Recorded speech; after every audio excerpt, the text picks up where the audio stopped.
You're listening to One Decision, the podcast that looks at the choices that shape our lives. I'm today's guest host, journalist and correspondent Liz Landers. And I'm Richard Dearlove, former Chief of British Intelligence, otherwise known as MI6.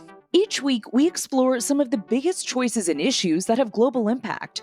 We hear from the key players and influencers making, informing, and shaping the decisions that impact us all. Today, we are joined by the French ambassador to the United States, Laurent Billy. Thank you so much for joining us today. I know you are very active in Washington and around the country, so we're very excited to have you here to talk about the very important and special relationship between the United States and France. There's a lot happening in the world. I want to kind of jump right into it and get your take on several big global conflicts that we're following. First of all, thanks for having me. It's a pleasure to be with you. And thanks for the nice pronunciation of Billy. It's not so easy to say. Ambassador, can I sort of interject straight away with the question? I'm fascinated by recent statements by President Macron about Ukraine, because it seems to me, he has shifted his policy and really adopted in recent weeks quite a very hard line, particularly with this suggestion of the deployment. I can't quite make a distinction whether he meant NATO or French forces, maybe boots on the ground in Ukraine, which has caused quite an outcry politically. But I think the main issue is, has he shifted his ground on Ukraine and suddenly he's become much more hawkish than he was previously? Well, if you look at the two last years, you will see a kind of constant pattern. Our goal from the very beginning has been to try to protect Ukraine, to try to avoid an escalation, and to try to avoid that Russia take any advantage of the war. So at the very early stage of the war, there were what happens to be an illusion, that a possibility to stop the war, to bring Russia back to some kind of reason, and to stop the offensive. That faded quite rapidly, but still they were that thinking that at that moment France was maybe a bit weaker than others. And so from that moment to today, we have just, and I think the president has just been adapting to the reality. And the reality of the moment is that we have seen in the last weeks beginning of a kind of defeatism, that we are in a slow-moving defeat kind of mood. And it was time to change a bit the narrative and to make the point clear also to Russia that we will not let Ukraine down. And that's the reason of restoring a kind of strategic ambiguity or how far we are ready to go, because Russia took for granted that anyway we will always be out of being in Ukraine directly. It doesn't mean that the president advocated for fighting troops already to be sent in Ukraine. It was more speaking about supporting Ukraine, even with boots on the ground, but in different ways.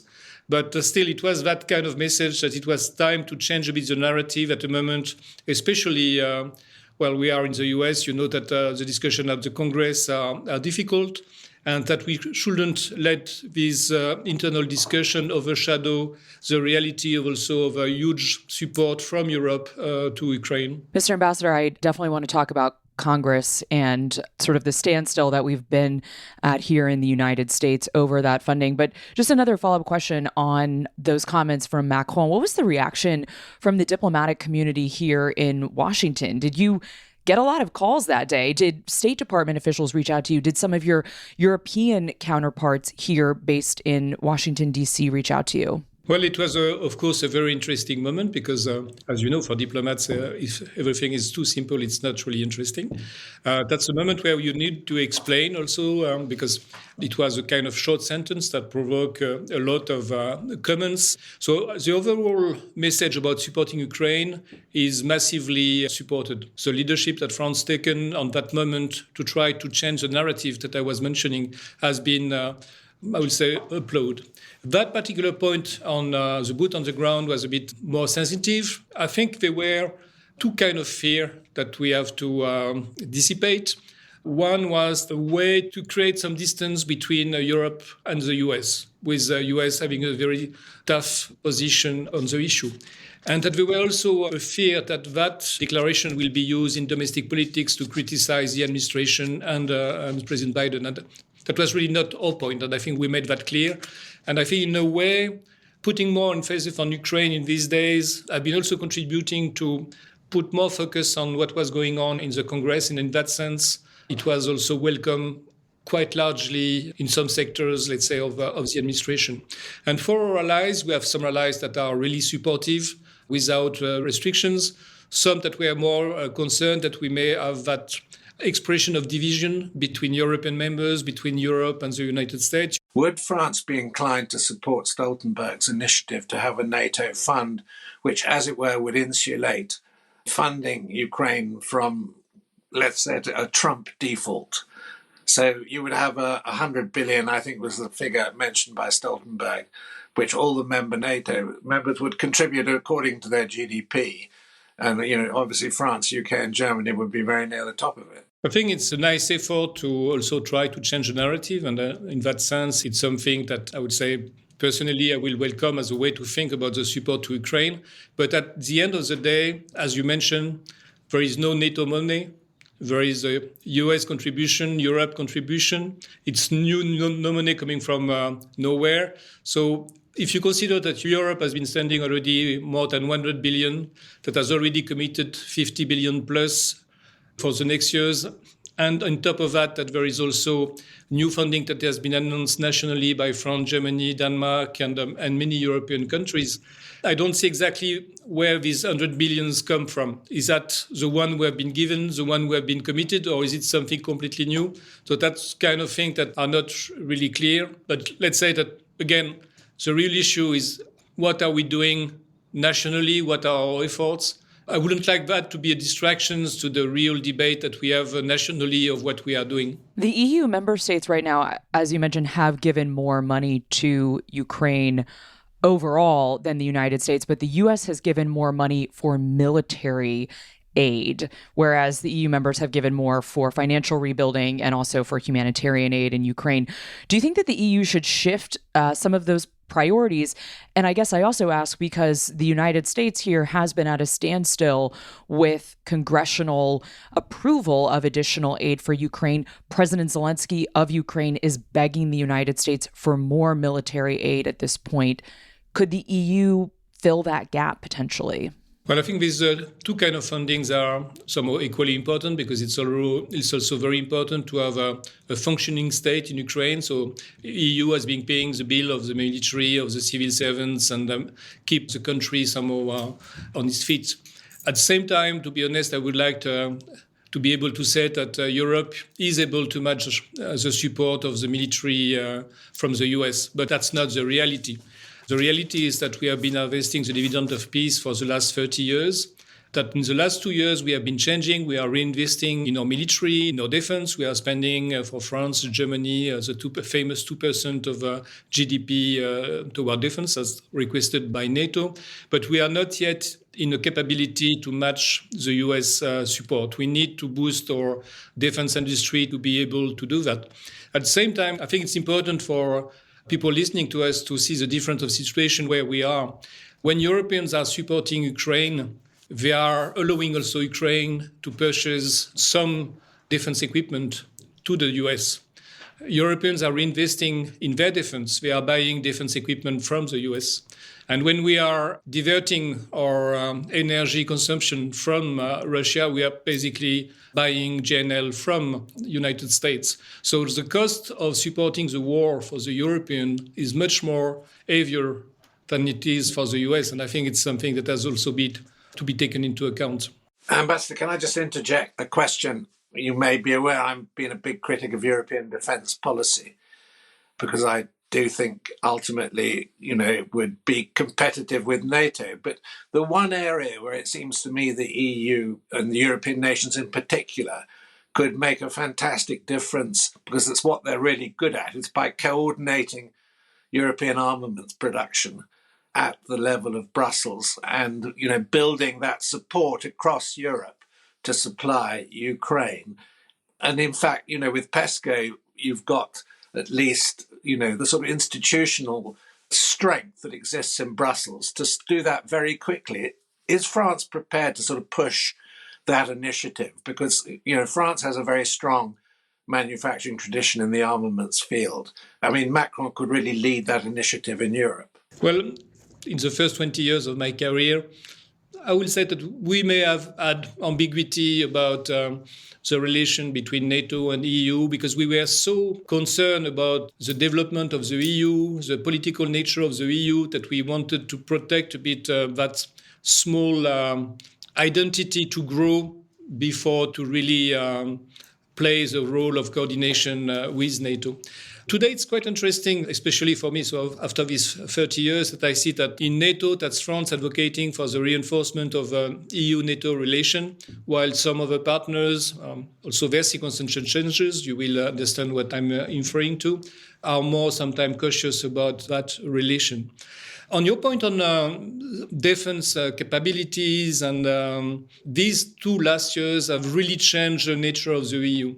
Again, at the beginning of my career, it was something like we were even not sure that defense was part of the EU project. We had some complex sentences explaining that the defense policy of the EU was part of the process that could, at the end of the day, manage to arrive to the point of the European defense. It was so complex that nobody understood where we were. Since 2 years, we have accepted that we could use the so-called peace facilities to buy armaments for Ukraine. The EU Commission has been supporting defense industries. We have been creating clusters to support certain capabilities to provide aid to Ukraine. The only thing, and referring to your question between NATO, EU, and somehow US, Europe, at certain moments, there is a need to accept the idea that when your partner are contributing a bit more, they need also to be able to produce a bit more and to accept that there is a small room for European industry in that overall picture of the North Atlantic defense industry. Mr. Ambassador, I want to get into a little bit more of your time as the ambassador to China. That was your posting prior to being in the United States. You arrived in China and Beijing in September of 2019, which is kind of extraordinary timing. What was that like, being the ambassador there during the coronavirus? And talk about the information sharing that you got. Do you think that the Chinese were being transparent with you, with your government, and with the world throughout the coronavirus pandemic? I think we have to distinguish several moments. I was having that discussion with a lot of specialists on health issues which have been involved in the management of the COVID-19, both in France and in the US. And it's interesting to recall and to try to think, how much time did we lose from the lack of information from China? But with a question mark, how much did the Chinese central government himself really knew about things? And I think that's one of the question mark. It's really difficult to give a definitive answer to that point. But in a country, when you bring bad news, you are not necessarily going to be rewarded. And it's almost the same thing at the world scale when a country suddenly declared that they have got a suspicious situation somewhere. The first reactions of its partners are to close the border. There is not too much incentive to be transparent. It happens that I was in Wuhan in mid-December because I made a visit to the province, which is a place where French industry and cultural actions, cooperation is very important. And I could witness firsthand that the life was completely normal, that the type of interaction that I had with the leadership, and I could see all the leadership of the province because of the special relation that we have with that particular province, there were no precaution at all. So I don't imagine that in mid-December there were an awareness at the political level, even of the province, that something was happening. If it wasn't the case in Wuhan, I've got doubt that Beijing will have known that also something was going on. And in mid-January, that was the Chinese New Year in Wuhan, and there were huge banquet to celebrate the Chinese New Year with, I think one was organized with 30,000 people in Wuhan. And again, at that moment, there were already information about the disease, but no real precaution, 30,000 people hugging and celebrating, and I suspect having a lot of campaign together. So that's where I will say on that moment, at the very beginning of the crisis, it's very likely that Chinese authority didn't really know the gravity of things. And things have been accelerating dramatically from the mid-January, the week after. That's a particular moment.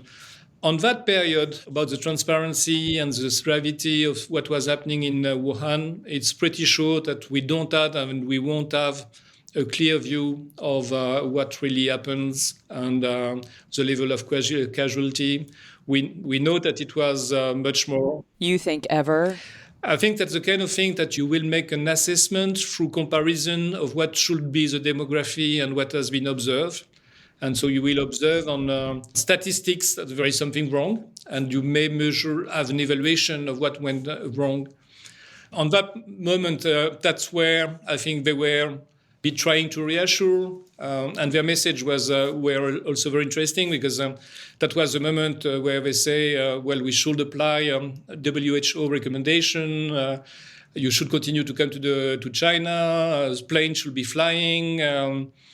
And mid-March, when pandemic went to France and to Europe and also to rapidly to all over the world, their behavior changed completely. So that was also very interesting to see that in early February, I was meeting Xingong, the former ambassador to the US, and he was really advocating for a visit of President Macron in timely manner to show some support, and that we, as good friends, we should maintain every flight to China. And that 1 month and plus later, all that was done. But just maybe anecdote, you remember that there were the Olympic Games in Beijing. And so I was in Beijing. So people sometimes ask me, you were lucky, you had the chance to see the Olympic in Beijing. And say, no, it was a bubble. And if I would have entered that bubble, I would have spent 3 weeks in hard quarantine. So they were game in Beijing, but it was the same thing that if it was somewhere in the Swiss Alps for me, because it was impossible to be in touch with any kind of athlete, delegation, journalist. One point historically, I mean, I believe it was a French company that constructed the Wuhan Institute and the Research Institute. And, it was a sort of built to French standards, and that you actually had an agreement with the Chinese to run the institute jointly. But pretty quickly, the Chinese reneged on that agreement. And throughout, my understanding is that the French, were excluded from the institute, whereas it been the sort of intention of the construction that it should have been a joint project. I mean, the reason I raise that is because, the Chinese have a record on reneging on rather important agreements. I'm thinking of Hong Kong, but on a much bigger principle. But is that actually what happened with the Institute or not? First of all, it's right that it was not really the Institute, but the P4 laboratory was built with French support. It was a decision taken just after the SARS in the early 2000. And the idea that China was very likely to be the next place where a major outbreak will happen, and that supporting China to have this kind of facility will contribute to our own protection. Let's say that was the general philosophy. During the crisis in Wuhan, we had still one French expert working in the laboratory, and he has been working in Wuhan during all the moment, and he refused to be evacuated with the French citizen of Wuhan in early 2020. So he was there until his retirement, by the way, in 2023. One of the issues, however, is that we had difficulty to really have a working plan with China on what will be done in the laboratory. That's probably one of the reasons you think that we were pushed out. But it's also, to be honest, a kind of difficulty on our side to mobilize the means to be there. So it was more like there were some delay on finalizing the lab because it's very complex, and to transfer the know-how. That's the reason why we still have an expert for these safety measures within the lab. And in the context of the COVID-19, it has been also quite difficult to really mobilize again energy on the functioning of the lab. I have to ask you two questions. One of them is the conflict between Israel and Hamas. We have seen a major strike on aid workers that I think has, according to readouts from the White House, has very much angered President Biden. And I'm wondering if you see this moment as a potential turning point in this conflict and what you think the United States and other Western allies who've been supporting Israel should be doing right now at this moment. Well, I had the chance to meet recently José Andrés, and I was very impressed by his commitment and the work of his NGO and his work in Gaza, and that's really a tragedy. It's probably one moment of inflection, but I think from the very early day, France have been advocating both, of course, right to self-defense for Israel, condemnation of terrorism, but also respect of international humanitarian law and laws of wars. And I think that call is even more important after that tragedy. But at the end, we also have to look forward, and that's what we are trying to do in the Security Council, and find the pathway to a lasting solution, and there is no alternative to the two-state solution. I want to ask you about the Olympics. I know the French are extremely excited to be hosting in Paris this summer. President Macron made a very interesting comment about the Russians potentially targeting the Olympics. What does that mean? Are you seeing intelligence right now that Russia may try to launch some kind of physical intervention there on the ground, or would that be a cyber targeting? Do you have any more information you can share about that? What we have been observing in the last, especially 2 months, it's an increased hostile behavior from Russia in the sphere of misinformation, disinformation. And I think that's part of the concern that there is somehow no doubts for us that Russia is going to try to use the Olympic to fuel again some hostile messaging towards the West, toward France. Well, if you get any more information on that, please come back and share it with us. Can I interject one last question? I'm not expecting a detailed answer because it's a highly political question, but are we experiencing a tectonic shift in the domestic politics of France? I am deeply concerned by the polling that Marine Le Pen is sort of showing at the moment. Well, European elections in June are always a peculiar animal, if I can say, because it's a moment where French people usually express more kind of protest vote. But normally we have the normal next presidential elections and parliament elections in 2027. So I think you can count on a stable France for the years to come. Very diplomatic. That's a great answer, Ambassador. Ambassador Billy, thank you very much for joining us. We really appreciated this conversation. I know we were able to cover a lot of different issues, and you have a really interesting range of expertise around the world. So thank you for sharing. Thanks for having me again. It was a pleasure to be with you. Au revoir. Sir Richard, that was a great conversation, I think, with the French ambassador here to Washington, D.C. Let's jump off talking about the Olympics, since that's kind of how we ended the conversation with him there. You are a former head of an intelligence agency. What do you think the French and the world should be worried about when we're hearing some warnings about Russia potentially trying to target the Olympics? Yeah, I think one shouldn't take those comments exactly at face value. Look, the background, of course, is that we are in a grey war with Russia. And on the Russian side, it's a war with the West, even though, we look at it as a conflict contained in Ukraine. So the context is going to produce some exaggerated statements. And let's face it, the record of the Olympics have been pretty, tarnished over the past 30 years, particularly for the Russians, who have not been able to compete in certain Olympics as the Russian team, only as individual athletes. So, this relationship has a long history.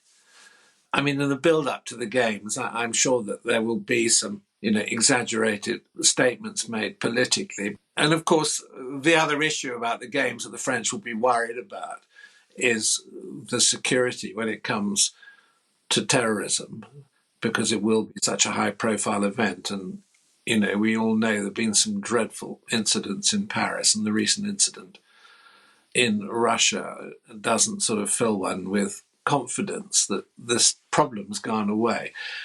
There will be tension around the events of the games. That they're going to be massive security that the French are pretty good at, given that they have, both the gendarmerie and the police, and they have, specially trained units to deal with these issues. And they are efficient, very efficient in my view.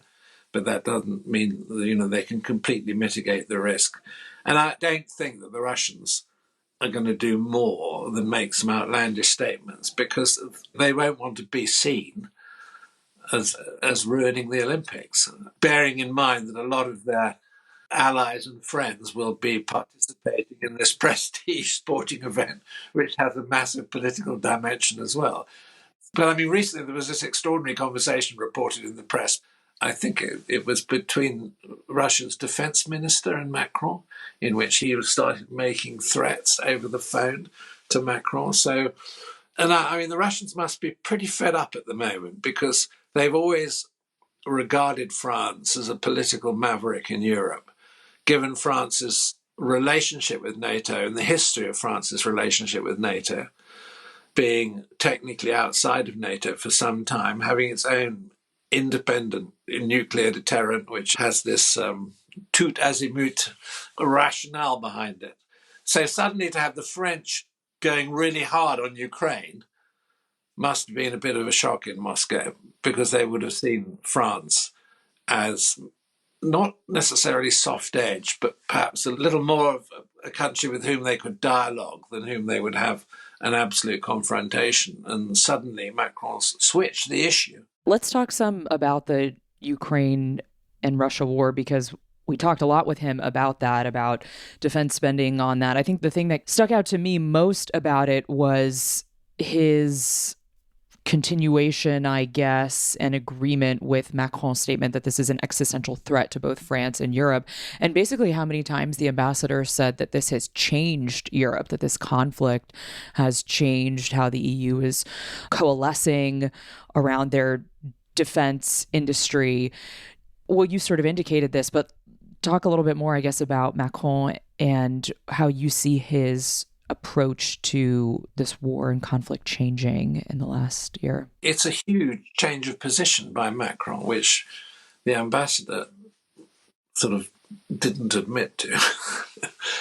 He said it's a change of policy, but actually, going back to the beginning of the conflict, Macron was the dove who was prepared to phone up Putin and talk to Putin, supposedly to try to persuade him, to take a different line, which must have been a very unrealistic position to hold, given Putin's determination to push through with his special military operation. So, I'm quite relieved to see that Macron is now taking a really tough line and is saying clearly it's an existential issue for Europe, because it really is. And if France and Germany can agree on this and have a much more unified approach, both in terms of supporting Ukraine and politically, and which puts them much closer to the UK on this issue. Bear in mind that the UK probably has been the leading European nation, not in terms of quantities of supply, that's Germany, but in terms of training the Ukrainian military and being involved with the Ukrainians directly, advising them. For me, it's a relief to see France now shifting its ground and being much more mainline, much closer to where the UK's been since day one. And, we've been worried about the consistency of the French position. So I don't agree with the way that the ambassador described the process, but I'm very relieved to hear about what he said and reflecting the very tough line that Macron's taking. Congress in Washington, as we've been talking about this for months now, has not been able to get this additional military aid over to Ukraine. President Biden has managed to find ways and to find funds that had already been set aside so that he has been able to send money over to Zelensky. I guess we didn't get into this as much as I would have liked with the ambassador, but Do you think that there's anxiety in Europe right now over whether the U.S. will be able to pass that funding eventually? And this coming week here in the U.S. may be that deciding moment as to whether the Speaker of the House will actually bring this funding to the floor for a vote. Well, there's massive anxiety, I think, and real concern. Can the Ukrainians sort of hang on until either the American funding goes through or the Europeans get their act together sufficiently to have a fund which they could create, which is, as it were, Congress and Trump proof, so that if the American money doesn't come through, and there's no question in this conflict that the industrial production that lies behind the military capability is crucially important. Ukraine has quality, has a motivated, much better armed forces, but the Russians have infinite quantity, and their policy in similar conflicts. I mean, the reason that, maybe it's not a great parallel, but it's an important parallel. Stalin managed to get a Soviet industry, despite its parlous state, to outproduce German industry in the latter stages of World War II, which is why, the Soviet Union prevailed in the conflict in the East eventually, because, they had more tanks and they had more men. They had almost inexhaustible reserves if you could mobilize them. And that's the big question, if you could mobilize them. So the issue is crucially important. And at the moment, we're seduced, I think, partly by Russia's clever media campaign, which is telling us the Ukrainians are not doing so well. Actually, if you look at the detail of what's happening on the battlefield, the Russian losses are terrifyingly high, and the gains they're making are tiny, but the psychological impact is huge. And it's designed on the Russian side to make us lose confidence and make us say it's not worth supporting Ukraine, because in the end, all we're doing is making the conflict, worse and more bloody and more costly. But, that's a narrative that the Russians want us to believe. And at the moment, they're being relatively successful. This is what they're good at. I mean, they're fighting this war on all fronts at the moment. And, we aren't psychologically in such a unified and focused position because we don't see it yet. Well, the ambassador, thank God, said it's an existential threat to Europe, which of course it is.